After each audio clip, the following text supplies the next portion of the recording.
গতম আৰু লৈ আহিছো গুৰুত্বপূৰ্ণ খবৰ উজনিত মিয়া বিৰোধী অভিযান চলাই বিপদত পৰিব এবাৰ জাতীয় দল সংগঠন ৰাষ্ট্ৰীয় সংখ্যালঘু আয়োগে জাননী প্ৰেৰণ কৰিছে আৰু 21 দিনৰ ভিতৰত সিদ্ধান্ত লোৱাৰ ব্যৱস্থা নিৰ্দেশ দিছে আৰু এই সন্দৰ্ভত কি আহিছে নিৰ্দেশনা লৈ আহিছো সবিশেষ জনাই আছো টাইমত বিগ ব্ৰেকিং উজনিত মিয়া বিৰোধী অভিযান চলাই বিপদত জাতীয় দল সংগঠন উজনিত মিয়া বিৰোধী অভিযান চলোৱাৰ পিছতে এতিয়া বিপদত পৰিব জাতীয় দল সংগঠন ৰাষ্ট্ৰীয় সংখ্যালঘু আয়োগে অসমৰ সচিবলৈ জাননী প্ৰেৰণ কৰিছে ৰাষ্ট্ৰীয় সংখ্যালঘু আয়োগে জাতীয় দল সংগঠনৰ বিৰুদ্ধে জাননী প্ৰেৰণ কৰিছে 21 দিনৰ ভিতৰত ব্যৱস্থা লোৱাৰ নিৰ্দেশ দিয়া হৈছে উজনি অসমৰ মিয়া বিৰোধী অভিযানক লৈ ৰাষ্ট্ৰীয় সংখ্যালঘু আয়োগৰ ওচৰত দাখিল কৰা হৈছিল অভিযোগ আৰু এই অভিযোগ অধিবক্তা শাহনৱাজে দাখিল কৰিছিল আৰু সেই অভিযোগৰ ভিত্তিতে অসমৰ সচিবলৈ জাননী প্ৰেৰণ কৰিছে আৰু তাৰ ভিত্তিতে লোৱা হ'ব ব্যৱস্থা 21 দিনৰ ভিতৰত ব্যৱস্থা গ্ৰহণৰ নিৰ্দেশ দিছে আনহাতে উজনিৰ দল সংগঠনক লৈও খৰব হৈছে অধিবক্তা গৰাকী সমালোচনা কৰিছে জাতীয় দল সংগঠনক মুছলমানৰ বিৰুদ্ধে একাংশই যি অভিযান চলাইছে সেয়া শীঘ্ৰেই মখিমূৰ হ'ব সেয়া শীঘ্ৰেই নাইকিয়া হ'ব আমি বা মুছলমানে কাৰো ৰঙা চকুলৈ ভয় নকৰে মুছলমানে ন্যায়ৰ ক্ষেত্ৰত ব্যৱস্থা ল'ব ভাৰতীয় মিয়াৰ হৈ আমি সদায় উকালতি কৰি যাম আমাক কোনেও ৰখাব নোৱাৰে জাতীয় দল সংগঠনে আমাক ৰখাব নোৱাৰে চান্দা সংগ্ৰহ কৰি আমি পৰিয়াল পোহপাল দিয়া নাই একাংশ লোকে চান্দা সংগ্ৰহ কৰি পৰিয়াল পোহপাল দিছে সিতু বৰুৱাৰ দৰে নেতাই চান্দা সংগ্ৰহ কৰি পৰিয়াল পোহপাল দি আছে কিন্তু আমি খাতি খোৱা মানুহ আমি কাম কৰি উপাৰ্জন কৰিছো আৰু এই সকল লোকে বা উজনিৰ দল সংগঠনে উজনিৰ পৰা মিয়া আতৰাবলৈ ঠিকা লৈছে নেকি যদি তেওঁলোকৰ সাহস আছে আমাৰ নুম এডালু বেকা কৰিব নোৱাৰে যদি সাহস আছে আমাৰ সন্মুখত আহি থিয় হওক আমিও প্ৰত্যুত্তৰ দিম বুলি স্পষ্টকৈ হুংকাৰ প্ৰদান কৰিছে জাতীয় দল সংগঠনক আৰু এইবাৰ উজনিত মিয়া বিচাৰি বিপদত পৰিব পাৰে জাতীয় দল সংগঠন ৰাষ্ট্ৰীয় সংখ্যালঘু আয়োগে অসমৰ সচিবলৈ জাননী প্ৰেৰণ কৰিছে আৰু 21 দিনৰ ভিতৰত ব্যৱস্থা লোৱাৰ নিৰ্দেশনা দিছে 21 দিনৰ ভিতৰত জাতীয় দল সংগঠনৰ বিৰুদ্ধে বা উজনি যিসকল নেতাই মিয়াক টাৰ্গেট কৰিছিল বা সংখ্যালঘু লোকৰ ওপৰত অত্যাচাৰ কৰিছিল তেওঁলোকৰ বিৰুদ্ধে ব্যৱস্থা গ্ৰহণ কৰা হ'ব আৰু বৰ্তমান সময়ত উজনিত মিয়া বিৰোধী অভিযান চলোৱাৰ পিছতে এটা বিপদত পৰিব পাৰে সকলো জাতীয় দল সংগঠন সমান্তৰালকৈ সিতু বৰুৱাকো সমালোচনা কৰিছে অধিবক্তা শাহনৱাজে পোনপটীয়াকৈ কৈছে সিতু বৰুৱাৰ দৰে একাংশ নেতাই চান্দা তুলি পৰিয়াল পোহপাল দিয়ে আমি কিন্তু বা মুছলমানে খাতি খোৱা মানুহ তেওঁলোকে দুপইচা উপাৰ্জন কৰে ব্যৱসায়ৰ ক্ষেত্ৰত উজনিলৈ গৈছিলে তাতো তেওঁলোকে বাধা আৰোপ কৰিছে আৰু একাংশ দল সংগঠনেই চান্দা তুলি পৰিয়াল পোহপাল দিয়ে মুছলমানে অন্য ঠাইৰ পৰা আন ঠাইলৈ গৈ ব্যৱসায় বাণিজ্য কৰে খেতি বাতি কৰে তাকো তেওঁলোকে দেখিব নোৱাৰে চকু চৰহা বুলি উল্লেখ কৰিছে তাৰ পৰা তেওঁলোকক খেদাই পঠাবলৈ তেওঁলোকৰ অধিকাৰ নাই মিয়াক উজনিৰ পৰা আতৰাবলৈ বা মিয়াক উজনিৰ পৰা খেদিবলৈ জাতীয় দল সংগঠনৰ অধিকাৰ নাই যাৰ বাবে ৰাষ্ট্ৰীয় সংখ্যালঘু আয়োগৰ ওচৰত দাখিল কৰা হৈছিল অভিযোগ আৰু সেই অভিযোগৰ ভিত্তিতে ৰাষ্ট্ৰীয় সংখ্যালঘু আয়োগে অসমৰ সচিবলৈ জাননী প্ৰেৰণ কৰিছে আৰু 21 দিনৰ সময়সীমা বান্ধি দিছে 21 দিনৰ ভিতৰত অসমৰ সচিবে উজনিৰ যিসকল নেতাই মিয়াৰ ওপৰত টাৰ্গেট কৰিছিল বা মিয়াক অত্যাচাৰ কৰিছিল তেওঁলোকৰ ওপৰত ব্যৱস্থা গ্ৰহণ কৰাৰ নিৰ্দেশনা দিছে স্পষ্টকৈ অধিবক্তা গৰাকীয়ে কৈছে যে এই ক্ষেত্ৰত অসমৰ সচিবে কি ব্যৱস্থা গ্ৰহণ কৰিব তাৰ ওপৰত আমি নজৰ ৰাখিম আমি আইনী প্ৰক্ৰিয়াৰ মাজেৰে যাম আমি ৰাস্তালৈ ওলাই গুণ্ডামি নকৰো আমি ৰাস্তালৈ ওলাই ভণ্ডামি নকৰো আমি আইনী প্ৰক্ৰিয়াৰ মাজেৰে যাম যদি আইনগতভাৱে আমি ন্যায় পাওঁ তাৰ পিছত আমি সিদ্ধান্ত গ্ৰহণ কৰিম আৰু এনেকৈ উজনিৰ দল সংগঠনক হুংকাৰ প্ৰদান কৰিছে অধিবক্তা গৰাকীয়ে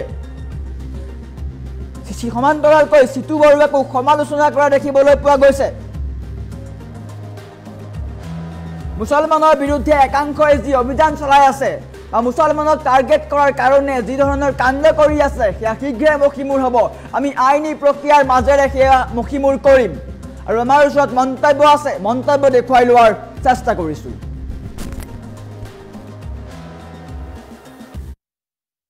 হিত নপুংসক পৰজীৱী লুনাটিক পাগল অলগদ্ধ মূৰ্খ কাক কৈছো জানেনে এই উজনিৰ ফালৰ এগৰাকী স্বয়ম্ভু তথাকথিত ছাপ্ৰী নেতা এই চেতা বৰুৱা নে কিবা খেতা বৰুৱা বুলি এজনৰ আবিৰ্ভাৱ হৈছে নহয়, তেওঁক কৈছো। এই গোটেইবোৰ বিভূষণেৰে তেওঁক বিভূষিত কৰিছো। কাৰণ এই সব পৰজীৱী আৰু এই কীটাণু সদৃশ কিছুমান তথাকথিত ভণ্ড কাপুৰুষ নেতাই গোটেই অসমখনৰ পৰিৱেশ যিদৰে কলুষিত কৰি আহিছে, তাৰ বাবে তেওঁলোকৰ এনে ধৰণৰ বিভূষণ উপযুক্ত বিভূষণ বুলি আমি ভাবো। আজি ৰাতিপুৱা ফেচবুক স্ক্ৰল কৰি থাকোতে দেখিলো এটা পোৰ্টেল চেনেলত এটা বাতৰি সম্প্ৰচাৰ কৰিছে যে এই চেতা বৰুৱা নে খেতা বৰুৱাই আকৌ ভাবুকি দি কৈছে যে মিয়াৰ হৈ উকালতি কৰা সকল সাৱধান,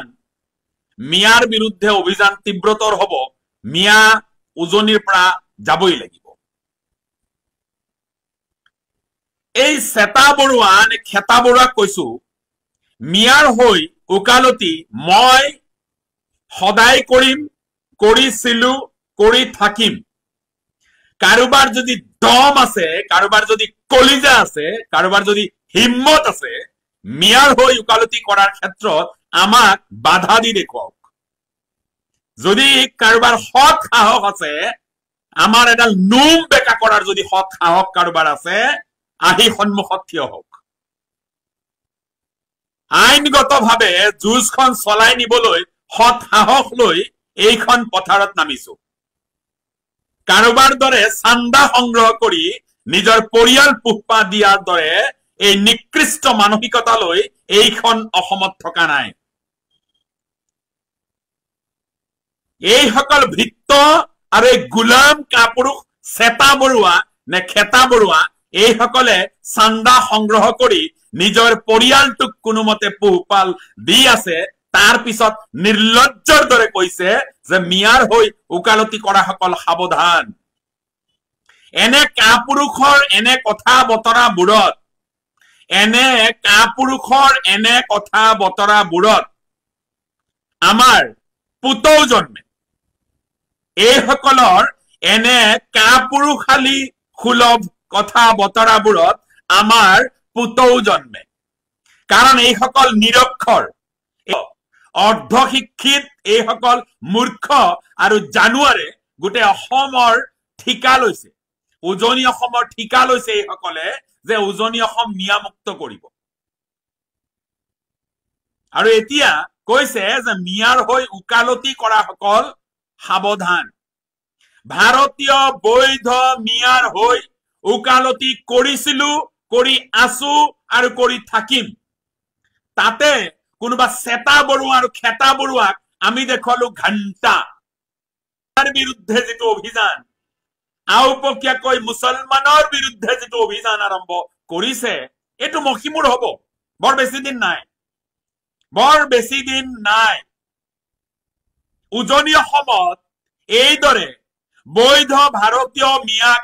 কৰা অত্যাচাৰৰ বিৰুদ্ধে আমি ৰাষ্ট্ৰীয় সংখ্যালঘু আয়োগৰ ওচৰত যি অভিযোগ দাখিল কৰিছিলো, সেই অভিযোগ ৰাষ্ট্ৰীয় সংখ্যালঘু আয়োগে গ্ৰহণ কৰি ইতিমধ্যে এই সম্পৰ্কে বিহিত ব্যৱস্থা লবৰ বাবে অসমৰ মুখ্য সচিবলৈ পত্ৰ প্ৰেৰণ কৰিছে। আৰু ইয়াৰ প্ৰতিলিপি ৰাষ্ট্ৰীয় সংখ্যালঘু আয়োগে আমালৈ প্ৰেৰণ কৰিছে। এগৰাকী অধিবক্তা হিচাপে আৰু এগৰাকী সমাজ সচেতক বিবেকবান ব্যক্তি হিচাপে সমাজত চলি থকা অনিয়ম আৰু বিশৃংখলতাৰ বিৰুদ্ধে মাতিছো আৰু মাতি থাকিম। কাৰোবাৰ ৰঙা চকুক ভয় কৰি আমি এনেদৰে পদক্ষেপ লোৱাৰ পৰা কেতিয়াও বিৰত নাথাকো। এতিয়া এই যে নেশ্যনেল কমিশ্যন ফৰ মাইনৰিটিজে আমাৰ অভিযোগ গ্ৰহণ কৰি অসমৰ মুখ্য সচিবলৈ বিহিত ব্যৱস্থা গ্ৰহণ কৰিবলৈ বা এই গোটেই ঘটনা সংক্ৰান্তত ৰিপৰ্ট সাবমিট কৰিবৰ বাবে 21 দিনৰ সময়সীমা বান্ধি দিছে। এই ক্ষেত্ৰত অসমৰ মুখ্য সচিবে কি ব্যৱস্থা গ্ৰহণ কৰে তাৰ ওপৰত আমাৰ তীক্ষ্ণ দৃষ্টি থাকিব। ভিক্ত, নপুংসক, পৰজীৱী, লুনাটিক, পাগল, অলগদ্ধ, মূৰ্খ। কাক কৈছো জানেনে? এই উজনিৰ ফালৰ এগৰাকী স্বয়ম্ভু তথাকথিত ছাপ্ৰী নেতা, এই চেতা বৰুৱা নে কিবা খেতা বৰুৱা বুলি এজনৰ আবিৰ্ভাৱ হৈছে নহয়, তেওঁক কৈছো। এই গোটেইবোৰ বিভূষণেৰে তেওঁক বিভূষিত কৰিছো। কাৰণ এই সব পৰজীৱী আৰু এই কীটাণু সদৃশ কিছুমান তথাকথিত ভণ্ড কাপুৰুষ নেতাই গোটেই অসমখনৰ পৰিৱেশ যিদৰে কলুষিত কৰি আহিছে, তাৰ বাবে তেওঁলোকৰ এনে ধৰণৰ বিভূষণ উপযুক্ত বিভূষণ বুলি আমি ভাবো। আজি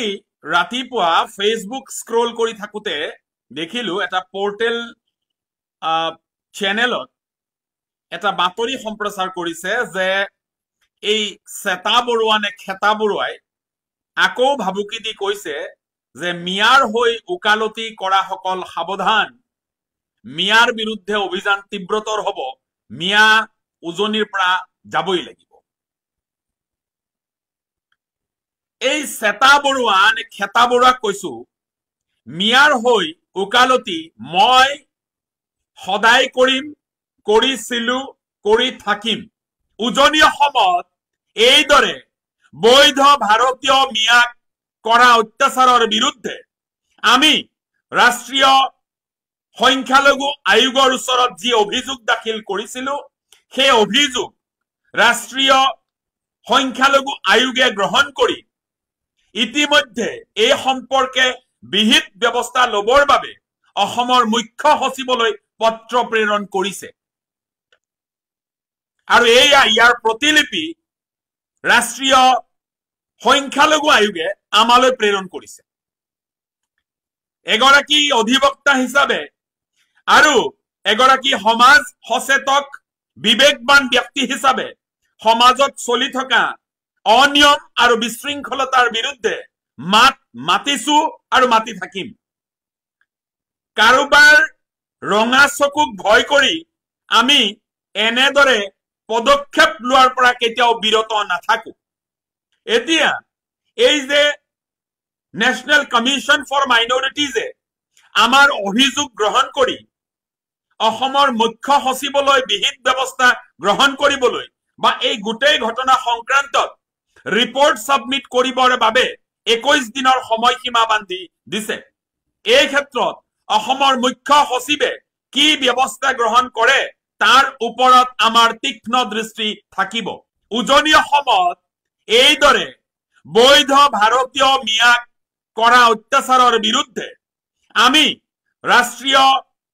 সংখ্যালঘু আয়োগৰ ওচৰত যি অভিযোগ দাখিল কৰিছিলো, সেই অভিযোগ ৰাষ্ট্ৰীয়